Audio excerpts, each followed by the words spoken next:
안녕하세요. 요한복음 1장 1절에서 8절입니다. 1절.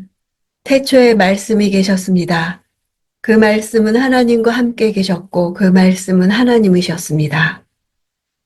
요한복음의 서론은 다른 복음서와 달리 독특합니다. 예수님의 신적 본질을 보여주는 장엄한 신학적 서론으로 시작합니다. 태초에라는 표현은 창세기 1장 1절을 상기시키지만 창세기의 태초와 요한복음의 태초 사이의 실제 시간적 개념에는 상당한 차이가 있습니다. 창세기의 태초는 시간이 창조된 시점을 가리키므로 역사 가운데 실제하는 어느 시간인 반면에 요한복음의 태초는 시간 이전의 영원의 개념, 초시간적 개념을 말하는 것입니다. 태초에는 아무것도 존재하지 않았는데 존재하신 분이 계십니다. 인간 이전에, 창조 이전에, 세상 이전에 존재하신 분이 말씀이십니다. 즉, 그리스도께서 창세 이전에 하나님과 함께 계셨던 것을 말합니다. 말씀을 통한 새 창조의 시작을 알리는 것입니다. 요한은 이 세계가 시작되기 훨씬 이전부터 예수께서 계셨다는 사실을 알림으로써 예수님의 신성과 선제성을 말하는 것입니다. 태초에라는 창세기의 주어는 하나님인데 여기서는 주어가 말씀입니다. 성부 하나님만 창조주로 알고 있었던 이들에게 또 한 분의 하나님을 소개합니다. 태초에 하고 하나님이 들어갈 자리에 로고스가 들어갔습니다. 예수님을 드러내는데 가장 적절한 단어가 로고스입니다. 말씀, 로고스라는 개념은 구약을 잘 아는 유대인들에게 매우 친숙한 개념입니다. 구약에서 하나님의 말씀은 창조와 계시의 수단입니다. 하나님은 말씀으로 세상을 창조하셨고 또 말씀을 통해서 이 세상에 자신을 드러내셨습니다. 이렇듯 요한은 구약과의 연속성을 보여주기 위해 로고스라는 단어를 사용한 것입니다. 팔레스틴 땅을 밟고 33년을 사셨던 역사 속의 예수님이 태초부터 계셨고 줄곧 이스라엘의 역사를 창조하셨으며 이제 창조의 역사를 완성하기 위해 하늘에서부터 이 땅에 내려오신 분이라고 소개한 것입니다. 로고스는 또한 헬라 세계에 사는 독자들에게도 결코 생소한 것이 아니었습니다. 헬라의 플라톤 철학에서 로고스는 핵심 용어입니다. 그들에게 로고스란 합리적인 생각과 그 생각의 외적 표현으로서의 말을 뜻합니다. 그들은 로고스가 구원을 얻을 수 있는 지식을 얻는 수단이라 여겼습니다. 구약이 로고스의 내용을 제공했다면 헬라 철학은 용어를 제공했습니다. 요한은 예수께서 창세 이전부터 하나님과 함께 계셨고 아버지의 계획과 목적에 따라 인간의 몸을 입고 이 세상에 오신 하나님이라는 것을 나타내는데 가장 근접한 용어가 로고스였기 때문에 이 용어를 사용했습니다. 그래서 헬라의 플라톤 철학이나 스토아 사상으로 읽어도 잘 이해할 수 있으며 구약의 말씀과 지혜의 관점에서 읽어도 잘 이해할 수 있습니다. 헬라 사상과 유대 사상이 놀랍게 융화되어 있기 때문입니다. 말씀이 계셨다 할 때 시제는 미완료 시제로서 말씀이신 예수께서 창세 이전부터 계속적으로 존재하셨음을 명확하게 보여줍니다.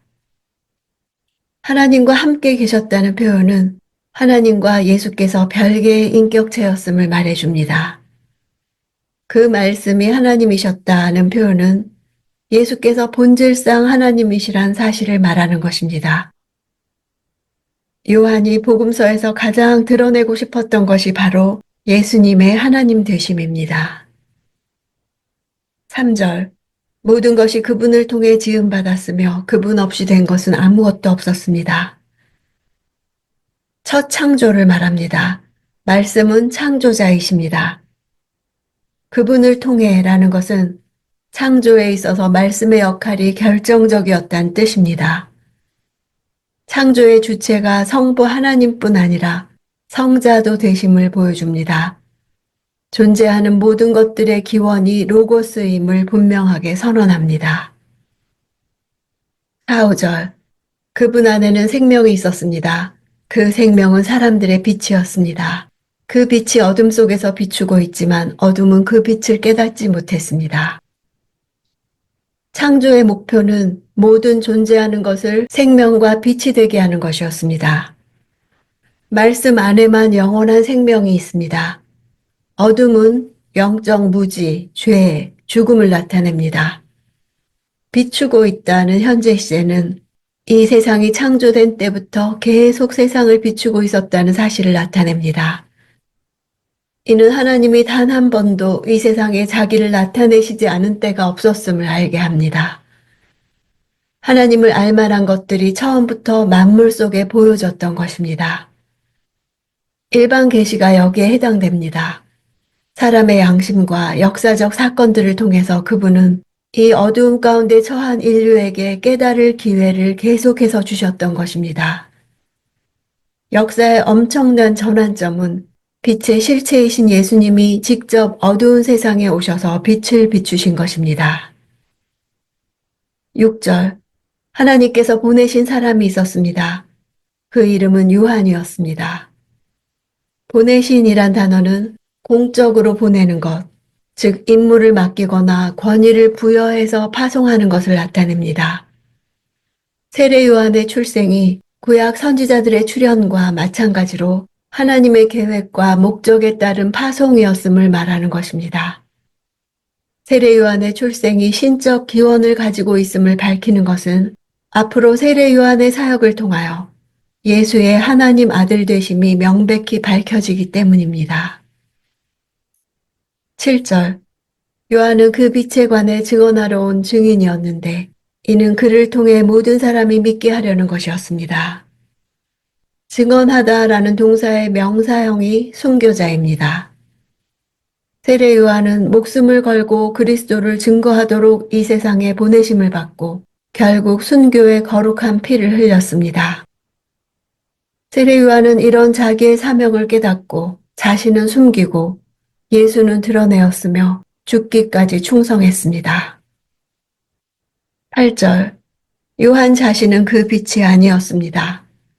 그는 다만 그 빛에 대해 증언하기 위해 온 것입니다. 요한이 특별히 이 사실을 밝히는 이유는 실제로 사람들 가운데는 세례 요한을 메시아로 오해하는 자들도 있었고 세례 요한이 죽은 이후 초대교회 시대에 있어서도 세례 요한에 대해 집착하여 더 넓고 깊은 영적 진리의 세계로 나아가지 못하고 정체하는 사람들이 있었기 때문입니다. 요한이 복음서를 기록하던 시대뿐만 아니라 지금도 예수님이 하나님이시라는 사실에 당혹스러워하는 사람들이 많습니다. 예수님이 역사적으로 존재하셨다는 사실을 부인하는 사람들은 없습니다. 그러나 요한이 말하는 예수님의 하나님 되심을 받아들이지 않는다면 예수님의 가르침은 성인의 가르침에 불과할 것입니다. 예수님이 인간의 몸을 입고 이 땅에 살다 가신 하나님이시라는 사실을 인정하는 데서부터 신앙은 시작됩니다. 이 세상을 구원할 수 있는 존재는 오직 인간을 창조하시고 주관하시는 하나님뿐입니다. 창조하셨으니 주관하시는 것이 마땅합니다. 말씀만이 인간이 인간다울 수 있는 길을 보여주십니다. 묵상하지 않으면 참된 생명을 누리는 법을 알 수 없습니다.